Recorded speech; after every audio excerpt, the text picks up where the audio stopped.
Hello everybody, this is Vijayamohan Gandhi, legal consultant.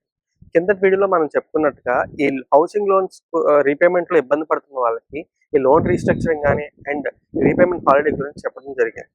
మీరు ఒకవేళ EMI కట్టలేనప్పుడు ఒక 3 నెలలు దాటితే అది ఎన్పిఏ కింద క్లాసిఫై అవుతుంది. ఎన్పిఏ కింద క్లాసిఫై అవ్వకముందే మీరు ఇలాంటి జాగ్రత్తలు తీసుకుంటే ఇవి ఈజీగా అవుతాయి. ఎన్పిఏ అయిన తర్వాత మీకున్న ఆప్షన్స్ నారో డౌన్ అయిపోతాయి. ఎన్పిఏ తర్వాత సర్వీస్ ఇనిషియేట్ చేస్తారు. సర్వీస్ ఇనిషియేషన్లో భాగంగా డిమాండ్ నోటీస్ ఫస్ట్ ఇస్తారు. ఆ నోటీస్ వచ్చినప్పుడు రిసీవ్ చేసుకోకపోతే డిమాండ్ నోటీస్ ఇచ్చిన తర్వాత బారోవర్ బ్యాంకుకి రిప్లై ఇచ్చే రైట్ ఉంటుంది. ఆ రిప్లై అనేది ఇవ్వాలి.